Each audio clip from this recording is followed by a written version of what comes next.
bipolar person without their medication. Dude, you're fucking preaching to the choir. Here in my particular half of the state,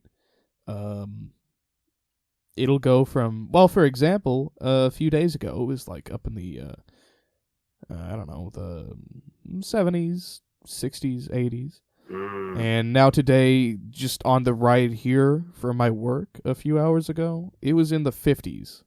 Oh, man. And raining. Warm day for us, dude. Really? Yeah, it's normally pretty Holy cold here. shit. Yeah. 50s is like comfortable temperature for me. If anything below like, I don't know, 38, and I'm feeling it. Our summers normally are between 3, maybe 4 months if we get some decent weather. And typically it rains a lot. Other than we don't even get that. Cold. We just swing back and forth from it's okay to holy shit, it's fucking hot. Oh man, in a few years it hit almost 80, 90, and oh boy, did I mention dead bodies everywhere? Really? I don't know what it is. Warm weather, and just the gangs decide to hit the streets and just start killing each other in mass.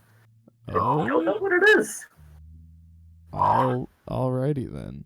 Well, that's unfortunate. Yeah, it's the Democrat-controlled city for you. Guns are bad, so we should take them away from everybody. Unless you vote for us, then by all means, commit all the mass murders you want with your illegal automatic weapons. Oh, not tasty. It's not. You'd think they would. Oh. You would think they would buff up the police presence during those periods. Oh, they've tried, dude. They've tried. It's just Rahm Emanuel is overshadowing them because he's like, no, forget the crime. Make me some money. Ticket these people. These anti-Semites. What? Yeah. I just tossed that so on. Enlighten me about the inner politics of your region then, because this sounds like horse shit. It's Google Rahm Emanuel. Google the whole neighborhood of Inglewood. Yeah, your jaw's gonna drop and go straight to hell. All right, enlighten me, since we're on air.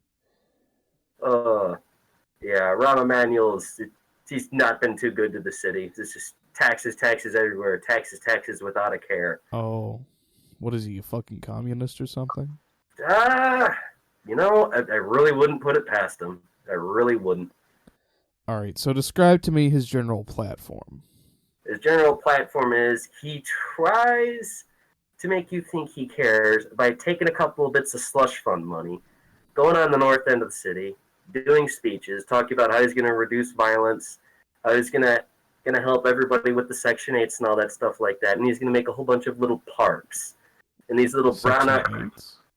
Yeah, and long story short, we got a whole bunch of poor people on the southern end of the city in that, and people like to virtue signal that, it's not so bad being on a link card, living in, public housing and stuff like that. I mean, no, but it's also not ideal by any means. No, it's not ideal, but normally there's always money to expand it, and it tends to happen sometimes. Well, I mean, if you're having a city that's failing economically, you don't really have any other choice.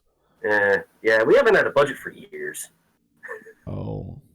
Yeah. What is the primary businesses around there? I assume they're bigger corporations that like to funnel the money out of the city instead of reinvest it in the local populace. Yeah, we've got a lot of different corporation stuff around here. We've got plenty of banks. Downtown's got a whole bunch of different businesses and stuff. Mostly it's just difference between big corporations, bars, restaurants, tourist attractions. You got fun little public things like skating rinks and stuff like that, little fun places you can go to. And then when you get more on the north end of the city, it's mostly big business everywhere and all sorts of fancy overpriced apartments and condominiums and stuff like that. And when you get to the southern end, it's more so localized economies where everyone's got their mom and pop shops and stuff. And then there's, a mixture between middle class people working at different places like, yacht yards, railroad companies, going over to the state in Indiana or other places to go and get work over there and stuff. And then just, bringing it back here because, yay, less taxes over there. That sounds like a sincerely unsustainable economy, I have to say. It really is unsustainable. That's normally why I run a man. It's like ticket, everybody, ticket without a care. Like So, you got paying to parking for almost everything. There's very few free spots in the city to park, and then you've got toll booths all over. Like literally. What the fuck? Typically, it's $2 an hour to park by a meter. Oh my fucking god!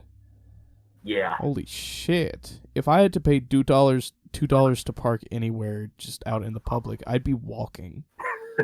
I can barely afford just paying the bills as it is. That's why a lot of people take the regular CTA for all the buses and stuff, or they take the metro for the trains. Fuck, I can see why. Yeah. That's goddamn ridiculous. Yeah, like places like restaurants and nightclubs and stuff have like a couple small spaces for parking. The same with banks and what have you, but it's oh boy, this city literally has an entire business on parking space. That's super fucked up. Yeah, like the decent places where you basically get this giant thing that looks like almost like a tower, a concrete tower, and it's just levels. Oh, you mean like a car park? Yup. Yeah. And it's basically, okay, $20 for a day. Oh, Jesus Christ. Yup. So much for land of the free where you can't even find a fucking place to park that's not, pay as you go. Yeah. Man, that is super fucked up. Yeah, you want 1984? Come over here. I think I'll stay in my small town rather than be in a city like that. I'm okay. Yeah, it's pretty dystopic when you get a bit north of here. I mean, thankfully, where we're at here on the southeast end, we've got a port in a storm, thankfully. Because I put some work together, and we basically worked the political game all right and managed to come out on top with that. Well, fair enough. Yeah, that's the good thing. It's sometimes voting works, Yeah, voting and actually becoming familiar with the political figures in your region. Oh, absolutely. That's the one thing that drives me nuts about these modern anarchist morons. They're so grumpy about all this stuff. Well, it's like, well, if you don't like the fact that this stuff's going on in your neighborhood, why don't you actually get involved in it, Why don't you do something? That's the one thing that drives me up a wall, as people are grumpy about stuff. It's like, okay, yeah, make a protest video for some PR and stuff. Get a media op going. But you gotta, do more than just signal dominance, Don't beat a dead horse. Yeah. Really. Mm-hmm. Yeah, you gotta, sometimes you gotta beat him at the ballot box, You gotta get rid of one guy and put another guy, see if it works. Well, not only just voting in the right people, but also putting political pressure on people for whatever you'd like to see improved. Yeah, you've got to grease the wheels, man, People are always having it, old video of the guy shouting, "Oh, put your bodies on the gears and the levers of the oppression." Like, yeah, you talk that, but people don't do that. It's like just call your state representatives, send them letters. I mean, shoot, I literally go to my alderwoman's office. Oh yeah, physically. In fact, there are entire applications built to help you contact your fucking representatives. Yep. Quick plug. I think it was the Electronic Frontier Foundation that recommended it. Check out 5 Calls. It's basically, it takes a few minutes a day to call your local representatives on current issues. It presents them all neatly to you. You get to choose which you call your rep about, and either leave a message or occasionally you'll actually get to talk to them directly. Oh, I love a system like that. Good Lord. Yeah. Oh, man. Yeah. Because I'm telling you, the only person I can get through to in this freaking state other than the alderwoman is Dick Durbin. Everyone else just go, "You're from where?" "Oh, hell no." And they slam the door and lock it, and then lock another door behind that door and call security. Oh, that's fucked up. Yeah. That's sincerely un-American. It's the state of Illinois, buddy. I've heard No lie, I've heard Illinois is kind of a shithole. Yup. Yeah, Kentucky's not far behind. Oh, that's depressing. At least you guys got some better weather there. I mean, shoot. Depends. With climate change as it is, we're not faring so well. Yeah, sorry, Al Gore, that global warming is not happening. Well, it's not just global warming, but that is part of it. But just climate change in general. Yeah. We used to have a good deal of all 4 seasons. We used to have pretty fair weather. It could get hot and humid at times, but generally speaking, it was quite all right. Yeah, we had decent weather, and we got the polar axes changing, whatever the heck that is, and yeah, literally the whole Earth is going through like a cleanse. It took the pretty much and is just shitting it all out. Essentially, and with the polar ice caps melting, and in the next few decades, we'll see more and more of the land on the coasts of countries just disappearing underwater. We're facing a real Atlantis situation here, and nobody seems to really be too concerned. Because I've heard argue about them melting and then refreezing, and there's like a differentiation between the two. Is the refreezing catching up with the melting, or is the melting going more than the refreezing? No. The refreezing is not catching up with the melting at the moment, and we may very well be past the point of no return, in which they never will be within the lifetimes of the average person. I'll definitely have to take a look at that, because typically, most of the time when I've heard people talk about that, they talk about Man-Bear-Pig and all his stuff, but it's like, if you believe that funneling... Normally, that's all the arguments I've had. Seriously, like, there's this only... Me? Yeah, that's what I get. Everyone starts quoting Al Gore, and it's like, okay, I mean, I'm sure this climate's definitely screwed because things are not going right with the weather in general around the world, and, localized pollution's a problem, but it's like, come on. Don't cite Al Gore. Give me facts and stuff. Generally speaking, you can look at any president and go, well, I'm going to take that with a grain of salt. It doesn't matter who it is. It doesn't matter what their party was or what their leaning was. But even going as far back as George Washington, you have to realize these people are also fallible. Yeah. So just don't just take their fucking word as gospel, please. For the love of Christ, don't. Oh yeah, I completely agree with that, man. With any freaking president, from the one we have now to the ones we had before him to the ones we're gonna have after this guy, Oh yeah. It's not the literal God Emperor meme for every president. I mean, Jesus Christ. Yeah. Fucking hell.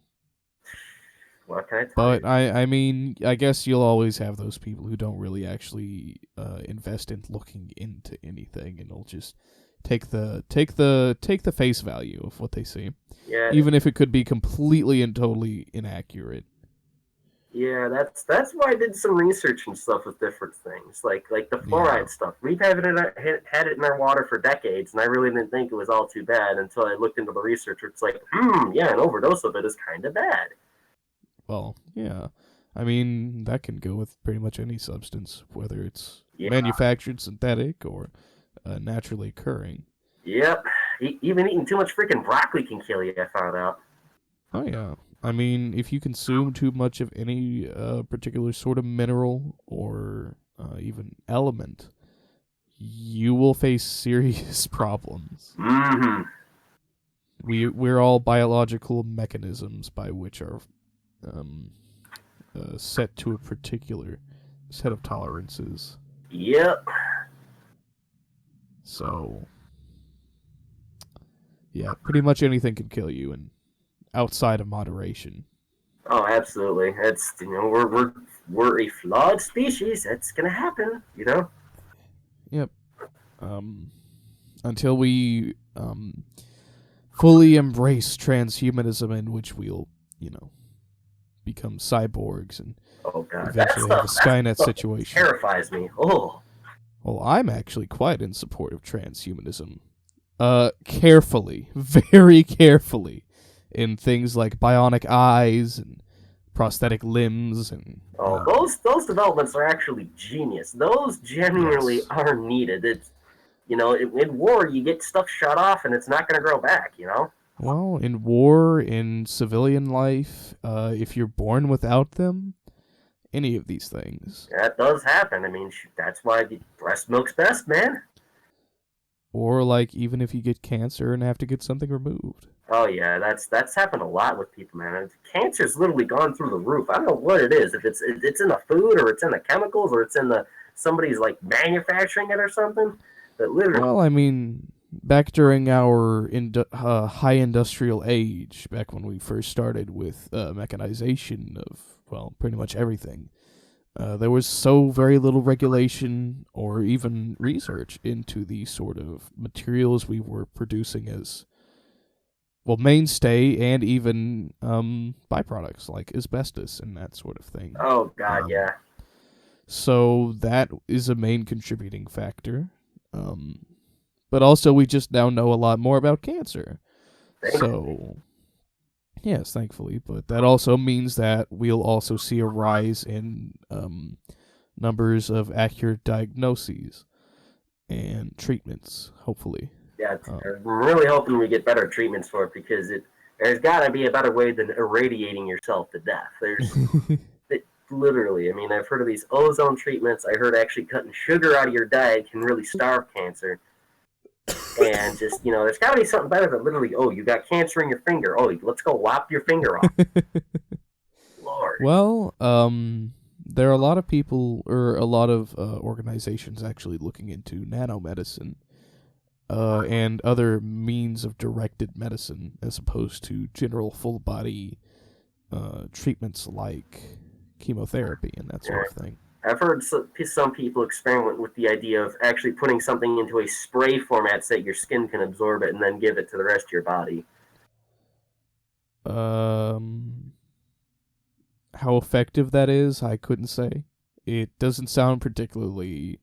It's something relatively new. Basically, someone's idea was you basically take your medicine and stuff and you turn it into more or less some type of spray-on aerosol format that somehow absorbs into your skin cells, and then it just goes into your system via there. That sounds like it's gonna be probably incredibly diluted and rather ineffectual. I wouldn't trust it for certain, but I mean, it's their life. So yeah. If they aren't doing it, if they aren't enforcing it on anyone else, like say their kid gets cancer and that's what they do, have fucking at it, I guess. Yeah, it's one of those work in progress things where it's like, let's see if it works. I mean, it's worth trials, I guess, if it's scientifically sound, but it certainly doesn't sound like it. Mm-hmm. Yeah. I haven't heard much about the nanomachines. Like, basically, what are they trying to do with that? Trying to do like an injection of nanobots? Well, nanomachines are a potential solution that could deliver medicine to the body, but I believe they're talking more natural means, like a particular bioengineered bacteria, which goes around and particularly targets cancerous cells and things like that within the body, which could cause, terminal illnesses. That sounds dangerous, but there is some potential for that, because the one sad thing is with how we've literally been doing a whole bunch of bioengineering over the decades, and when with a lot of the GMO stuff, there's been more bacteria and stuff, so if we can reverse engineer that to combat less said bacteria, that could work. What do you mean? GMOs are generally very safe. Really? As far as research has been proven. Huh? I've heard the opposite. Well, I've heard the opposite as well, but all they offer is let me try that again. Unsubstantiated claims regarding the potential dangers of GMOs. They just go, well, GMOs are bad because they're untested and therefore they're bad. And that's generally where it stops. Most people I've heard complain about the GMOs are talking about how the crops, when people make them, It's more so a molecular problem where you first start off with, okay, let's try and give this more high yield, that works, and then you basically, these people genetically splicing things will end up accidentally making a bacteria that makes it a bit more invasive. So you got one dude next.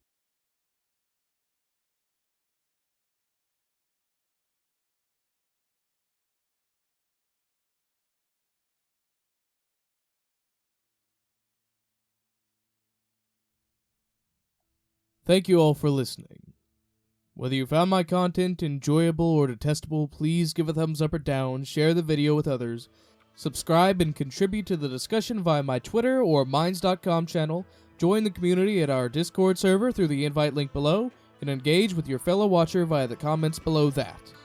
If you'd like to support the Xilver with His channel and allow me to take on idiocy and reach out to friends and fans on social media, and keep the channel going and get rewarded for it, I would ask you to donate monthly via Patreon. You can do this by following the link to my Patreon and becoming my patron, or if you wish to donate only once, a PayPal tip jar is listed above that in the description. Till then, everyone, this has been Xilver with a Z.